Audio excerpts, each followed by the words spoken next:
정의는 결국 승리한다. 시편 58편 1절에서 11절 말씀. 약자에게 관심을 두라. 살다 보면 정의의 목소리를 크게 내지만 정의를 따르는 삶이 없는 사람을 종종 목격한다. 때로는 오늘의 정의가 내일에는 불의가 되기도 한다. 또한 정의를 알아도 정의를 실천할 능력이 없는 경우도 많다. 정의롭게 행해야 할 사람이 불의를 행하고 공평하게 재판해야 할 사람이 부당하게 재판하고 책임적으로 살아야 할 사람이 무책임하게 살면 사람들은 의에 대해 회의를 품는다. 다윗 당시에 권세자들은 정직하고 공평한 일처리로 정의를 구현해야 하지만 압살롬 치하의 권세자들은 무죄한 사람을 위해 변호하지도 않고 억울한 사람의 마음을 풀어주지도 않고 침묵으로 불의와 부조리를 두둔하고 조장했다.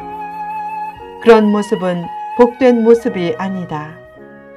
하나님은 하나님의 은혜만 바라고 사는 가난하고 힘없는 약자들에게 특별히 관심이 많다. 교회는 그들의 신음소리를 듣고 아픔과 상처를 어루만져 주어야 한다.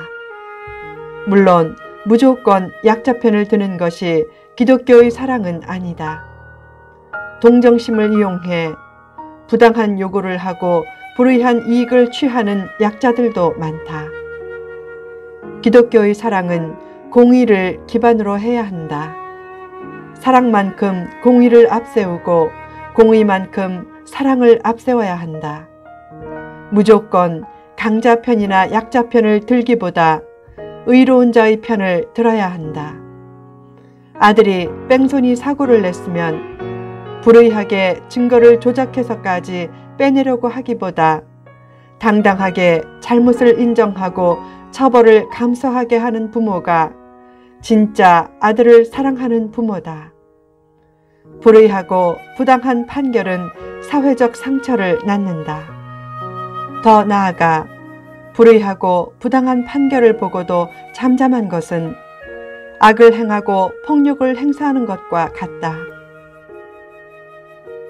악인의 심판을 구하는 기도. 살다 보면 악이 기승을 부리고 세상이 부조리해서 마치 악인이 승리하는 것처럼 보일 때도 많다. 그러나 하나님이 결국 그들을 심판하고 멸절하실 것이기에 악인이 승리에 좌절하지 말고 더욱 하나님을 바라보고 기도하라. 악인은 잠시 영화를 누리다가 신속하게 사라지고 멸절되지만 결국 의인이 최종적으로 승리한다. 의로운 길을 가다가 남 좋은 일만 하고 자기는 손해보는 경우도 많다. 그때 남 좋은 일만 했네 라고 탄식하지 말고 남 좋은 일한 것을 기쁘게 여기라. 남에게 좋은 일 하면 반드시 자신에게도 좋은 일이 오게 된다.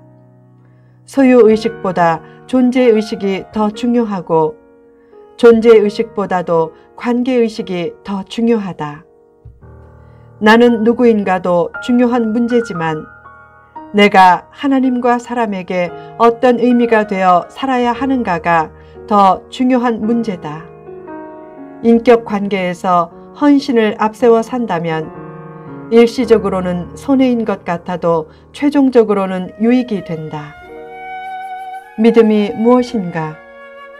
고난과 역경에서도 절망하지 않고 하나님을 바라보며 의의 최종 승리를 믿는 것이다.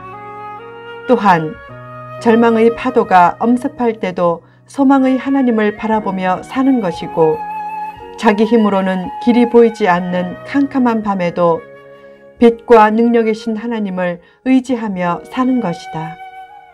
어떤 일을 만나도 하나님만 바라보고 기도하라. 위기 때만 하나님을 찾지 말고 일이 잘 될 때도 하나님을 찾고 의지하라. 평소 범사에 감사하며 하나님과 동행해야 위기 때도 하나님의 은혜를 입는다. 다윗은 위기 때만 하나님을 찾지 않고 일이 잘 될 때도 하나님을 찾았다. 또한 범사에 감사하며 하나님을 찬양했다. 그래서 어려움 중에도 하나님을 굳게 믿고 기도하면서 결국 승리했다. 또한 하나님이 늘 자기 편이 되어주심을 확신하고 기도하면 원수들이 물러가고 최종적으로 승리한다고 믿었다.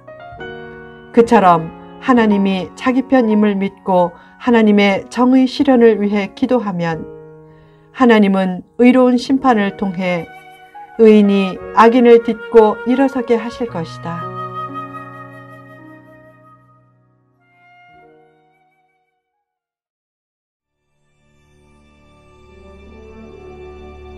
정의는 결국 승리한다.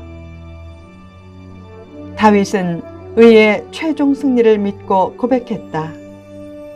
의인이 악인의 보복 당함을 보고 기뻐하며 그의 발을 악인의 피에 씻으리로다. 의인이 악인의 비참한 심판을 보고 기분이 좋아서 기뻐한다는 뜻보다는 하나님의 공의의 심판이 이루어지는 모습을 보고 기뻐한다는 뜻이다. 또한 그의 발을 악인의 피에 씻는다 라는 말은 의인이 악인을 완벽하게 누르고 최종적으로 승리한다는 것을 나타낸 표현이다. 그런 의인의 최종 승리를 보고 비로소 사람들은 보상과 심판을 공의롭게 행하시는 하나님의 살아계심을 믿게 될 것이다. 하나님은 의인에게는 상급을 주시고 악인에게는 심판을 내리시는 살아계신 하나님이다. 세상은 공평하지 않지만 하나님은 공평하시다. 악인이 승리하는 것처럼 보여도 그 승리는 잠깐으로 끝나고 결국 진리가 승리하고 의인이 승리한다. 의인의 최종 승리는 근거 없는 낙관이 아닌 확실한 현실이다. 의인도 때때로 패배하고 넘어지지만 하나님이 함께 하심으로 결국 승리하게 되어 있다.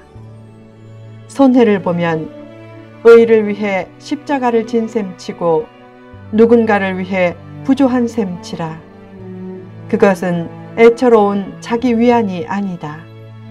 창조주 하나님의 최종 승리를 믿기에 성도는 패배해도 패배한 존재가 아니다. 성도는 얼마든지 세상을 이겨낼 수 있다. 하나님 없이 혼자 걷다가 실패한 과거를 바라보기보다 하나님과 함께 걸으며 이뤄낼 미래의 승리를 바라보라. 그렇게 하나님과 함께하며 나아가면 남은 인생은 멋진 역전 인생으로 살 수 있다. 세상의 불의와 부조리만 바라보며 낙심하지 말라. 그때 하나님의 뜻과 의를 결코 포기하지 말고 힘을 내고 일어서라. 또한 어떤 어려움을 만나도 의로운 세상을 이루려는 꿈과 희망을 잃지 말라.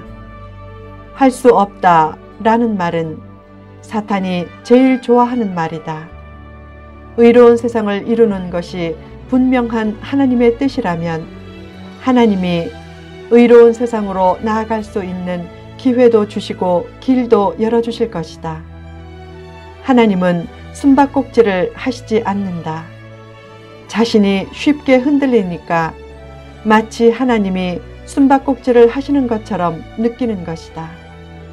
청년은 몸이 흔들려도 쉽게 넘어지지 않고 넘어져도 쉽게 다치지 않는다. 중심을 잘 잡기 때문이다. 그처럼 믿음과 진리의 편에 굳게 서면 쉽게 흔들리지도 않고 쉽게 넘어지지도 않고 쉽게 다치지도 않는다.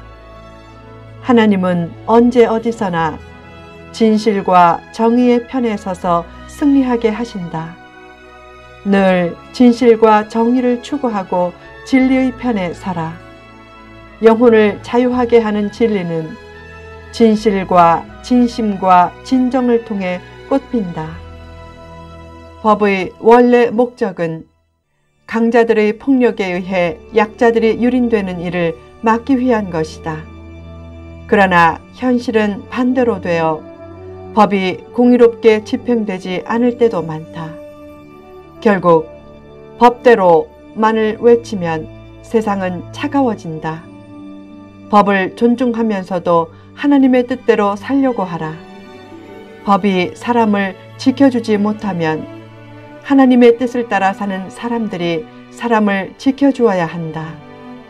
재판관들은 공정한 재판을 통해 약자를 보호할 책임이 있지만 성도는 의로운 판단을 통해 약자를 더욱 보호할 책임이 있다. 새로운 세상은 저절로 오지 않고 하나님의 뜻을 품고 그런 세상을 만들려고 피와 땀과 눈물을 흘릴 때 찾아온다. 교회와 성도는 새로운 세상의 꿈을 실현하는 거룩한 전초기지가 되어야 한다. 구원받은 성도는 세상 구원에도 일조해서 세상의 척박한 땅을 옥토로 바꾸는 초석이 되어야 한다. 정의는 결국 승리하고 의인도 결국 승리한다. 더 나아가 하나님은 의인에게 넘치는 보상을 해주실 것이다. 그때를 바라보며 정의로운 세상을 만드는데 자기 현실과 환경에서 힘써 일조하는 복된 심령들이 되라.